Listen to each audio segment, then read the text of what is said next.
Pemirsa, di masa libur Natal 2024 dan Tahun Baru 2025, stasiun kereta cepat Wush di Halim Perdana Kusuma, Jakarta Timur ramai calon penumpang.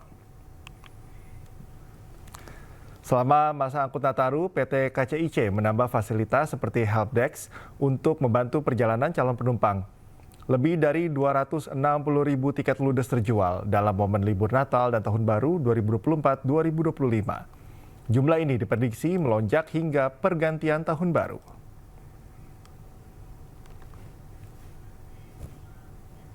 Memasuki akhir pekan pada libur Nataru, volume kendaraan di ruas tol Jakarta Cikampek mulai padat.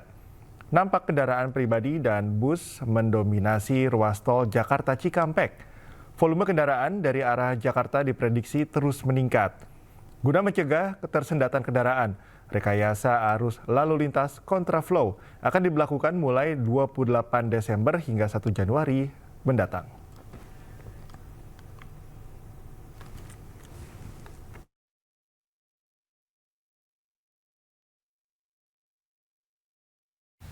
Memasuki akhir pekan pada libur Nataru, sebanyak 24.423 calon penumpang melakukan keberangkatan melalui stasiun Pasar Senen, Jakarta Pusat. Para penumpang kereta api menuju sejumlah destinasi favorit seperti Yogyakarta, Surabaya, Purwokerto, dan Semarang. Jumlah ini diprediksi akan terus bertambah. Diketahui para penumpang sengaja memilih berlibur menggunakan kereta api untuk efisiensi waktu dan harga yang terjangkau.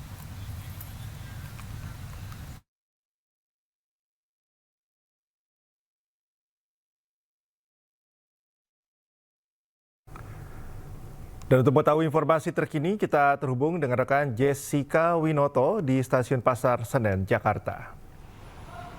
Jessica, apakah masih terjadi penumpukan penumpang di Stasiun Pasar Senen pagi ini?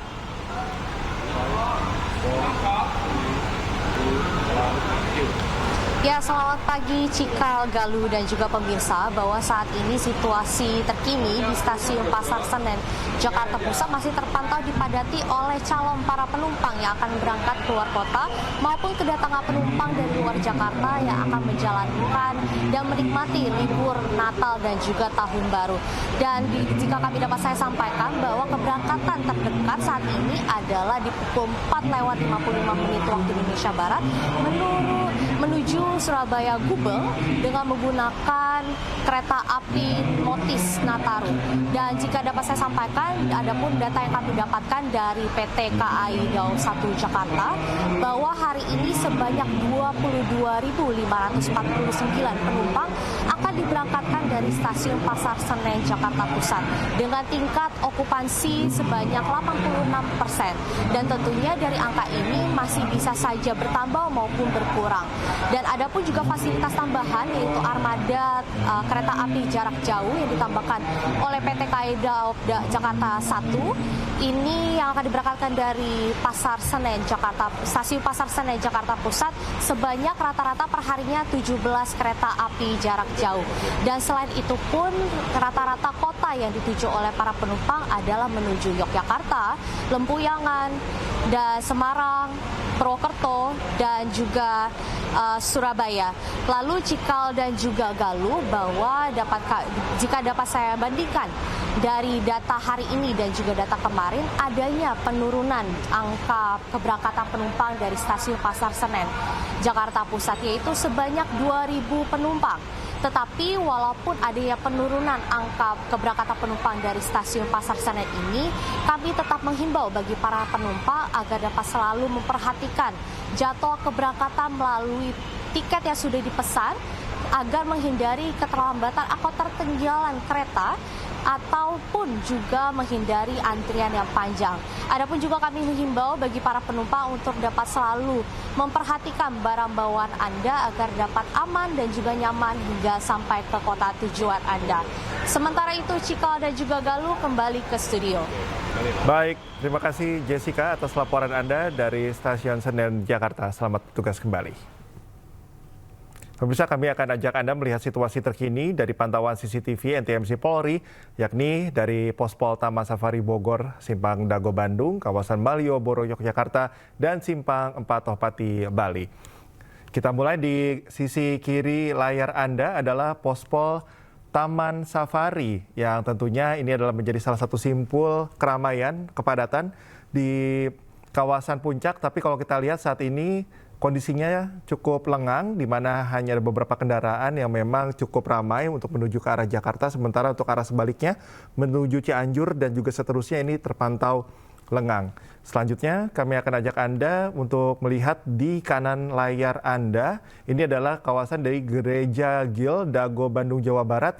Kita lihat ini berbagai arah di kawasan Dago, mulai dari untuk mengarah ke Ciamplas, kemudian Dago Bawah, Dago Pakar, terpantau lengang pada pagi hari ini, di mana situasi lengang juga terlihat pada malam hari, di mana ini tentunya situasi yang berbeda ketika di puncak liburan. Kemudian selanjutnya pemirsa, kita menuju ke kawasan Malioboro, Yogyakarta. Di kiri bawah layar Anda, di mana Malioboro tentunya sebagai destinasi ikonik di Yogyakarta ini biasanya selalu ramai, namun pagi ini kita lihat kondisinya cukup kondusif ya, cukup lengang, berbeda dengan malam hari tadi yang cukup ramai. Dan terakhir, di kanan bawah layar Anda adalah Simpang 4 Tohpati, Bali, yang kita lihat situasinya ramai lancar, tapi tentunya juga harus diperhatikan untuk jam Anda melintas diputuskan sebijak mungkin agar bisa sama-sama berkontribusi untuk lalu lintas ini tetap kondusif.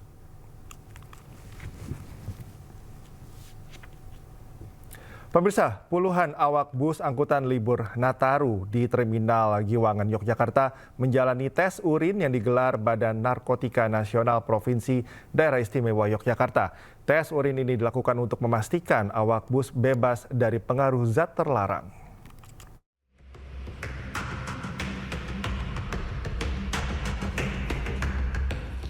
Puluhan awak bus angkutan libur Natal dan Tahun Baru di Terminal Giwangan, Yogyakarta menjalani tes urin yang digelar Badan Narkotika Nasional Provinsi Daerah Istimewa Yogyakarta.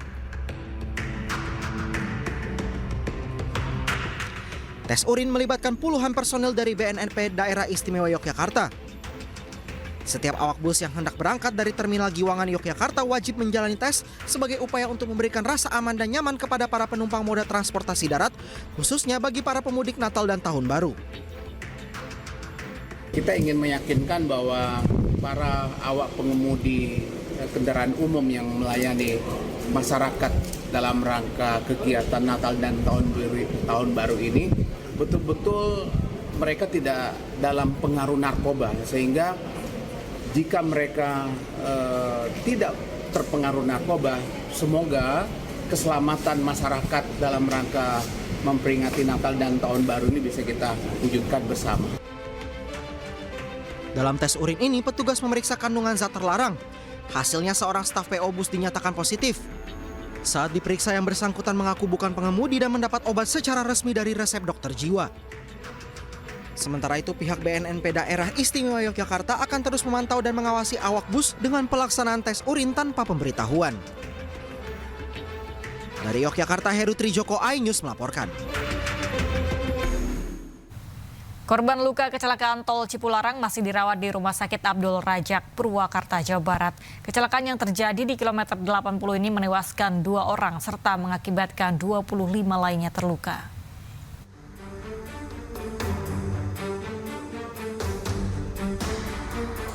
37 korban kecelakaan tol Cipularang kilometer 80 telah pulang dari rumah sakit. Sementara 25 korban luka berat dan sedang masih dirawat di Rumah Sakit Abdul Rajak, Purwakarta, Jawa Barat. Seluruh biaya perawatan medis telah ditanggung asuransi Jasara Harja. Dan apabila biaya perawatan telah habis, maka dialihkan ke BPJS. Secara otomatis itu terupgrade dengan BPJS. Karena itu kita sarankan juga saudara-saudara kita untuk memiliki BPJS, dan tadi kita sudah tanyakan sebagian besar daripada mereka memiliki BPJS, sehingga nanti begitu plafonnya selesai, otomatis mereka tetap mendapatkan pelayanan maksimal dari pemerintah. Ini tadi juga yang sudah membaik, kami juga akan tetap membantu masyarakat karena ini perjalanan dalam rombongan masyarakat dari Tangerang yang kemudian akan memungkinkan kita akan pindahkan di rumah sakit rujukan terdekat, tetapi yang paling penting adalah kondisi kesehatan sudah stabil terlebih dahulu. Jadi ini adalah wujud kehadiran negara dari sebagian Pak Wamen bahwa di tengah Nataru ini kami semua siap untuk melayani. Tetapi yang paling penting adalah kita juga mengimbau kepada masyarakat untuk memastikan ini kejadian-kejadian seperti ini adalah karena titik lelah dari pengemudi.